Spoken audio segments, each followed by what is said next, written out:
ಈಗದು ಬೇಡ, ಸ್ಟಾರ್ಟಿಂಗ್ ಎಷ್ಟು ತಗೊಂಡಿದ್ರು ರಚಿತಾ ರಾಮ್ ಸ್ಟಾರ್ಟಿಂಗ್ ಕಾಲಿಟ್ಟಾಗ ಇಂಡಸ್ಟ್ರಿಗೆ? ಸ್ಟಾರ್ಟಿಂಗ್ ನಾನು ಅರಸಿ ಸೀರಿಯಲ್ ಮಾಡಿದಾಗ it was 750 rupees per day ನನ್ನ ಪೇಮೆಂಟ್. ಅದಾದಮೇಲೆ ಹಾಫ್ ಆಫ್ ದ ಇಯರ್ ಆದಮೇಲೆ 1000 ರುಪೀಸ್ ಮಾಡಿದ್ರು. ಸೊ ಖುಷಿ ಆಗುತ್ತೆ, ಚಿಕ್ಕ ವಯಸ್ಸಿಂದನೇ ದುಡಿಯೋಕ್ಕೆ ಸ್ಟಾರ್ಟ್ ಮಾಡಿದಾಗ. ಆವಾಗಿಂದನೇ ಈ ಒಂದು ಏನಂತಾರೆ ಇಂಡಿಪೆಂಡೆಂಟಾಗಿ ಲೈಫ್ ಲೀಡ್ ಮಾಡೋಕ್ಕೆ ಸ್ಟಾರ್ಟ್ ಮಾಡಿದ್ದು. ಅಪ್ಪ ಅಮ್ಮ ಏನೇ ಮಾಡಿದ್ರು ನಾವು ಮಕ್ಕಳಾಗಿ ನಾವೇನು ಮಾಡ್ತೀವಿ ಅನ್ನೋದು ಇಂಪಾರ್ಟೆಂಟ್ ಅಲ್ವಾ.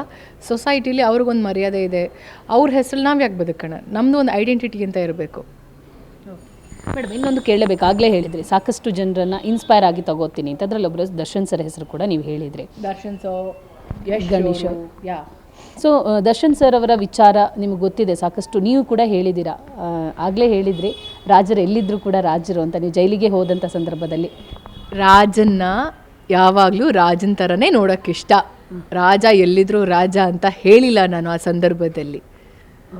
ಬಟ್ ಆ್ಯಕ್ಚುಲಿ ಹೇಳ, ರಾಜನ ಥರನೇ ನೋಡೋಕ್ಕಿಷ್ಟ. ರಾಜ ಏನಾದರೂ ಸ್ವಲ್ಪ ಕೆಳಗಡೆ ಮಟ್ಟಕ್ಕೆ ಬಂದಾಗ ಆ ರಾಜ ಅನ್ನೋ ಪಟ್ಟಕ್ಕೆ ಮರ್ಯಾದೆ ಇರಲ್ಲ. ರಾಜ ಯಾವತ್ತಿದ್ರೂ ರಾಜನ ಥರನೇ ಇರಬೇಕು, ರಾಜನ ಥರನೇ ಬೆಳಿಬೇಕು, ರಾಜನ ಥರನೇ ಮೆರಿಬೇಕು, ಫಾರ್ ಎವರ್ ರಾಜಾನೇ. ಬಟ್ ಈ ಒಂದು ಇನ್ಸಿಡೆಂಟ್ ಆದಾಗ ಎಷ್ಟು ನಿಮಗೆ ನೋವಾಗಿತ್ತು, ಯಾಕಂದರೆ ಅದು ನಿಮ್ಮ ಮಾತುಗಳಲ್ಲಿ ಗೊತ್ತಾಗ್ತಾ ಇತ್ತು. ಆ ಸಂದರ್ಭವನ್ನು ಯಾವ ಥರ ನೀವು ಕೂಡ ಎದುರಿಸಿದ್ರಿ? ಯಾಕಂದರೆ ನೀವು ಅವರ ಒಂದು ಬ್ಯಾನರಿಂದನೇ ಬಂದವರು, ನಿಮಗೆ ಅವಕಾಶ ಕೊಟ್ಟಿರೋರು, ನೀವು ಗುರುಗಳು ಅಂತ ಹೇಳ್ಕೊಂಡವರು. ಗುರುಗಳಿಗೆ ಹಿಂಗಾದಾಗ ನಿಮ್ಮ ಮನಸ್ಸಿಗೆ ಎಷ್ಟು ನೋವಾಗಿತ್ತು ಅಂತ? ಪ್ರತಿಯೊಬ್ಬರ ಜೀವನದಲ್ಲೂ ಒಂದು ರೀತಿ ಈ ಥರ ಒಂದು ಡಿಫಿಕಲ್ಟ್ ಸಿಚುವೇಶನ್ಸ್ ಬಂದೇ ಬರುತ್ತೆ. ಎಲ್ಲರ ಲೈಫಲ್ಲೂ ಬರುತ್ತೆ, ಒಬ್ರೊಬ್ರ ಲೈಫಲ್ಲಿ ಒಂದೊಂದು ರೀತಿ ಬರುತ್ತೆ. ಸೊ ನನಗೆ ಈ ವಿಷಯ ನನಗೆ ತಿಳಿದಾಗ ನನಗೆ ಖಂಡಿತವಾಗ್ಲೂ ಶಾಕ್ ಆಯಿತು. ಎಲ್ರಿಗೂ ಆಗಿರೋವಂಥ ಶಾಕ್ ನನಗೂ ಆಯಿತು. ಇದ್ರ ಬಗ್ಗೆ ಯಾವ ರೀತಿ ಯೋಚನೆ ಮಾಡಬೇಕು ಅಂತಲೇ ಅರ್ಥ ಆಗಲಿಲ್ಲ. ಐ ವಾಸ್ ಒಂಥರ ಹೆಂಗೆ ಜಡ್ಜ್ ಮಾಡೋಣ, ದಿಸ್ ಇಸ್ ತುಂಬಾ ಸೆನ್ಸಿಟಿವ್ ಆಗಿರುವಂಥ ವಿಚಾರ ಇದು. ನಾನು ಈಗಲೂ ಹೇಳ್ತೀನಿ ಈ ವಿಚಾರದ ಬಗ್ಗೆ ನನ್ನ ಯೋಚನೆಗಳೇ ಅಂದರೆ ಹಲವಾರು ಯೋಚನೆ ಬರುತ್ತೆ. ಸಿ ಇವ್ರ ರೈಟ್, ಇಲ್ಲಿ ಯಾರು ರೈಟ್ ಯಾರು ರಾಂಗ್ ಅನ್ನೋದಕ್ಕಿಂತ, ಓಕೆ ಒಂದು ಜೀವ ಹೋಗಿದೆ, ಬೀಯಿಂಗ್ ವೆರಿ ಹಾನೆಸ್ಟ್, ಓಕೆ ಒಂದು ಜೀವ ಹೋಗಿದೆ ಆ್ಯಂಡ್ ಅದರ ಹೋಗೋಗಿಂತ ಒಂದು ಉದ್ದೇಶ ಏನಿತ್ತು. ಒಂದು ರೀತಿ ನೋಡಿದಾಗ ಇದು ತುಂಬ ಅಯ್ಯಯ್ಯೋ ಹಿಂಗಾಗಬಾರ್ದಿತ್ತು, ಇನ್ನೊಂದು ರೀತಿ ನೋಡಿದಾಗ ಇದು ಯಾಕೆ ಹಿಂಗಾಯಿತು ಪ್ರಶ್ನೆಗಳು ನಮಗೆ ಬರುತ್ತೆ. ನಮಗೆ ಒಂದು ವ್ಯಕ್ತಿ ಇಷ್ಟ ಇಲ್ಲ ಅಂತ ಅಂದಾಗ ನಾವು ಅವ್ರನ್ನ ನೆಗೆಟಿವಲ್ಲೇ ನೋಡ್ತೀವಿ.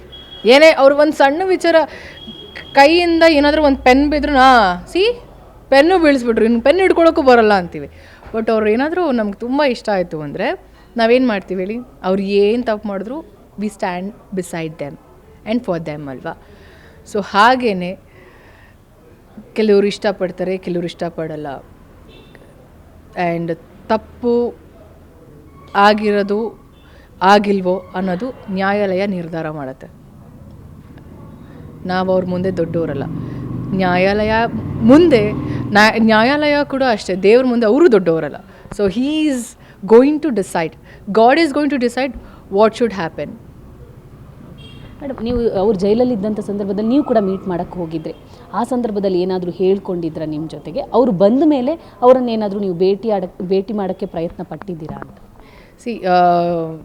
ಜೈಲ್ಗೆ ಹೋಗ್ಬಿಟ್ಟು ಈ ಥರ ಹಿಂಗೆ ಕೂತ್ಕೊಂಡು ಡಿಸ್ಕಷನ್ ಎಲ್ಲ ಸತ್ಯವಾಗ್ಲೂ ಅದು ಮಾಡೋಕ್ಕಂತೂ ಆಗಲ್ಲ. ಬಿಕಾಸ್ ದ ಎನ್ವೈರ್ನ್ಮೆಂಟ್ ಅಟ್ಮಾಸ್ಫಿಯರ್ ಬೇರೆ ಥರ ಇರುತ್ತೆ ನಿಮಗೆ. And I was just silent. I was just looking at sir. ಆವಾಗ ಅವ್ರ ಹೆಲ್ತ್ ಇಶ್ಯೂಸ್ ಇತ್ತು, ಅದ್ರ ಬಗ್ಗೆ ವಿಚಾರಿಸ್ಕೊಂಡು ಬಂದೆ. ಅದಾದಮೇಲೆ ಇವಾಗ ಅವರು ಸಂಪೂರ್ಣವಾಗಿ ಬೇಲಿಂದ ಆಚೆ ಬಂದಾಗ ಈಗಲೂ ಕೂಡ ಅಷ್ಟೇ, ನಾನು ಅವ್ರನ್ನ ಮಾತಾಡಿಸ್ಬೇಕು ಅನ್ನೋ ಪ್ರಯತ್ನ ನಾನೇ ಮಾಡೋದಕ್ಕೆ ಹೋಗಲಿಲ್ಲ. ಯಾಕೆ ಅಂದರೆ ಇಟ್ಸ್ ಹಿಸ್ ಟೈಮ್. ಏನೇ ಆದ್ರೂ ಆ ಒಂದು ಎಕ್ಸ್ಪೀರಿಯನ್ಸ್ ಏನಿರುತ್ತೆ ಅಲ್ವಾ, ಅದು ಸ್ವಲ್ಪ ಕಷ್ಟ ಆಗುತ್ತೆ. ಸೊ ಅವ್ರಿಗೆ ಟೈಮ್ ಬೇಕಾಗುತ್ತೆ.